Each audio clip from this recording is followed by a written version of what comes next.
If you're only gonna run a few ads in Q4 and not take it that seriously, you're lighting money on fire. Last week, I sat inside the Meta Advertiser Summit in LA, and they basically said, stop micromanaging, feed the machine, and give us way more creative. Those are the three trends that Meta wants us as advertisers to start implementing in Q4 2025. Today, I'm handing you the exact Q4 creative playbook Meta wants you to run. The hooks, formats, creator strategy, testing cadence, plus I'm gonna be sharing a bunch of stats that they dropped on stage that most brands will just ignore. Stick around to the end of this video because I'm gonna give you a 14-day sprint plan on how you can execute this Q4 strategy, and I'm also going to give you a link to the full recording that you can watch from the actual event. What's up, guys? It's Mark. Over the last 15 plus years, I've helped D2C brands grow through creative, retention, and paid acquisition. I've been a Meta advertiser since 2012. I cannot believe how long it's been. I've learned a lot over the years, but this last week, I was fortunate enough to be invited to Meta's SMB Advertiser Summit in Playa Vista. The theme of the day, well, it was AI, automation, and interconnectivity. Translation, the fastest path to cheaper CPAs this holiday season isn't a new hack.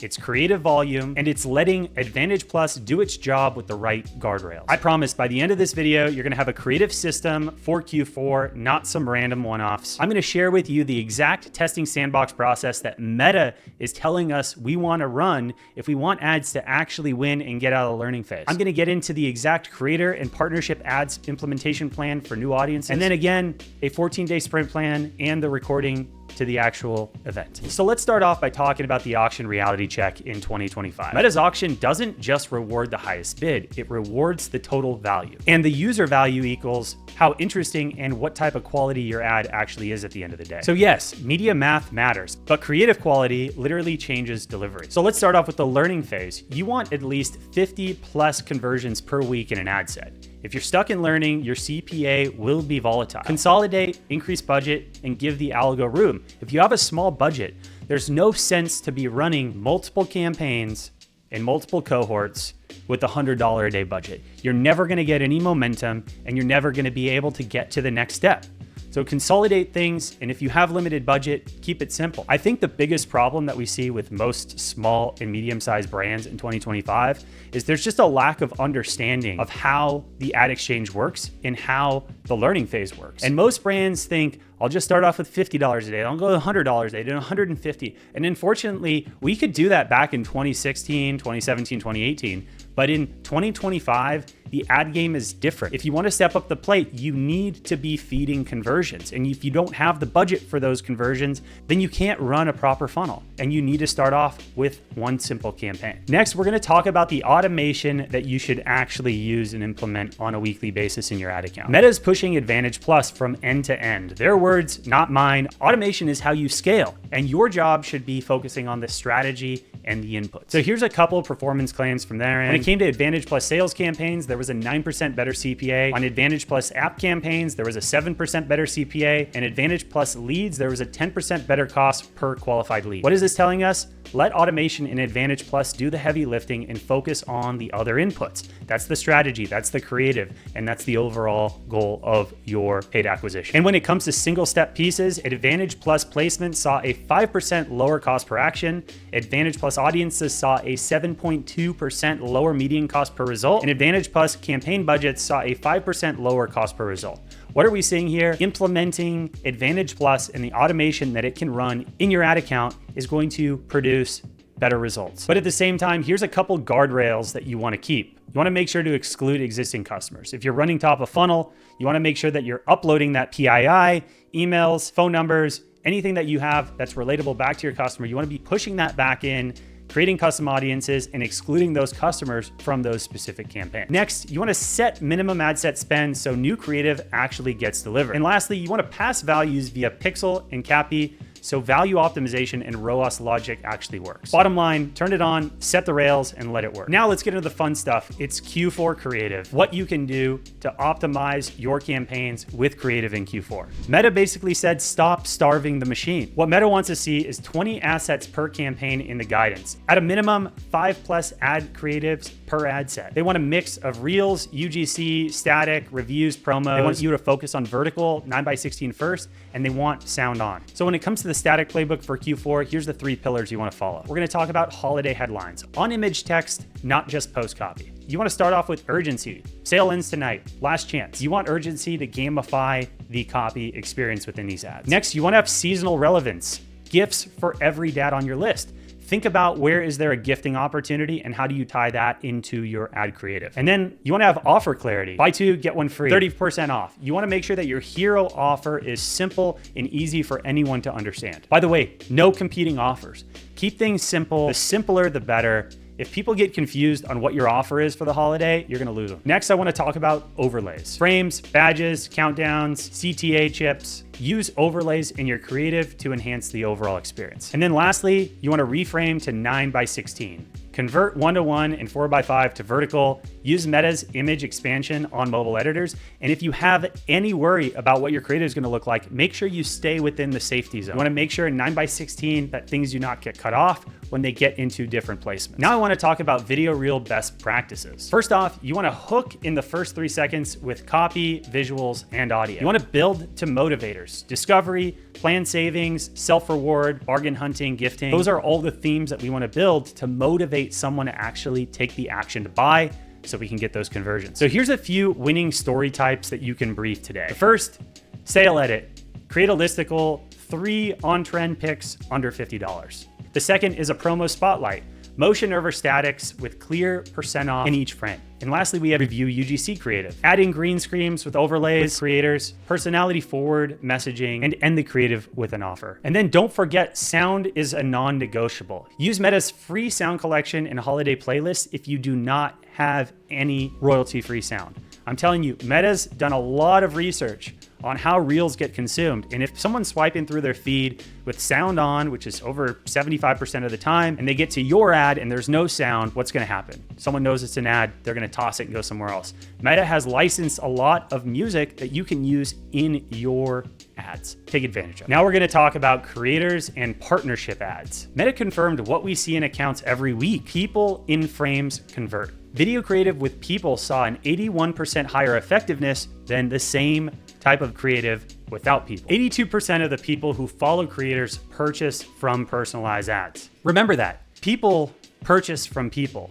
The more we can work with creators that are gonna be featured in these videos and that are gonna highlight your products and your offers, the better results we're gonna get at the end of the day. Lastly, followers are 1.5x more likely to purchase on social than from non-followers. And partnership ads beat straight whitelisting because they combine the brand and the creator page level signal in delivery. That means cheaper reach and better odds of finding new pockets of buyers. So here's a couple of creator briefs you can work on tonight. First is a mini gift guide, a max 3 products for a special recipient, like gifts for new dads. The second is a high urgency drop. Add in FOMO. I paid full price, so you don't have to. And lastly, we have holiday hacks. Your product as the stress saver that gets them through December. Those are 3 great options that they presented at the Meta event. And these are taken from Meta's clients directly that have had success using this partnership strategy. Now we're gonna get into the testing cadence that actually works. This is how we're gonna build the sandbox and we're gonna start lighting up ads to refresh the account. So here's how to preheat creative before peak CPMs hit in November. So to start off, you're gonna wanna create a sandbox campaign that's gonna be around 20% of your overall budget. You're gonna make sure to keep the same objective and optimization as your scalar campaign. You're gonna use broad targeting with an Advantage Plus audience, and you're gonna test 6 to 10 assets per batch. You can go up to 10 to 20 if your budget supports it. And remember, the goal is 50 conversions minimum before judging if that creative actually worked or not. Now, you're gonna graduate the winners weekly or bi-weekly into your scalar campaign. Then you're gonna use Advantage Plus campaign with a minimum spend per ad set so new assets get delivery without choking your top performers. Number 3, do not day trade. Every duplicate throws the ad set back into learning. Make sure to refresh in controlled cycles, not hourly tweaks. That means you're not touching your ad account more than twice, maybe 3 times a week if you really need to. And just remember, if you have a smaller account, that means you're touching it even less. So here's a couple pro moves when one ad spends more in the sandbox. Make sure to duplicate the sandbox, turn off the hog that's taking up all the spend in the duplicate so the rest are in signal, and keep the original running. Don't nuke your best performer globally. So now I want to talk about the opportunity score and what it means by being a performance coach in your ad account. Meta added the opportunity score inside Ads Manager. It's a score between 0 to 100, and it's a score that prioritizes recommendations. Think of it as a do this first guidance strategy. Start from the event. Advertisers who adopted Opportunity Store recommendations saw roughly a 12% drop in cost per result. Use it like a weekly Q&A with a performance coach. This is where you're gonna go over creative fatigue alerts, consolidation prompts, setup fixes, and exclusions. And now, as promised, we're gonna go through the 14-day Q4 creative sprint strategy that I promised you at the beginning. This is what you can use to help build out all your Q4 creative as you go into October and November. Remember, the last thing we wanna do is be scrambling to build creatives right before we're ready to launch a Q4 campaign. We want to be strategic, and we want to make sure that the creative matches up with our global campaigns across organic, social, other paid channels, email, SMS, and direct mail. So day 1 to 2, this is where we're going to start off with inventory and wiring. You're going to pull the top 10 historic ads that you have, and you're going to list out the motivators that each one of those ads speaks to. Next, you're going to also confirm that you've got the marketing infrastructure set up, and you're also going to want to make sure to set Advantage Plus guardrails with exclusions and a minimum spend. On day 3 to 5, and you're going to focus on volume and signals. You're going to produce 20 to 40 assets per offer. This is a mix of static, reels, UGC, and reviews. Like I said, not everything is going to happen from shooting to production to this and that, but this is where you're going to want to take the assets you have and start formulating them. And next, you're going to want to build the holiday theme. That's around headlines, overlays, countdowns, and convert all of them to 9x16. And then you're also going to want to select 2 to 3 creators and build briefs for either mini gift guides or urgency drop concepts. A couple of the things like we talked about earlier. And day 6 to 7, this is where you're going to launch in the sandbox. You're going to launch 6 to 10 assets live. This is where you're going to focus on Advantage Plus audiences. And you're going to want to set the campaign and ad set budgets to hit a minimum of 50 conversions per week. Remember to do the math.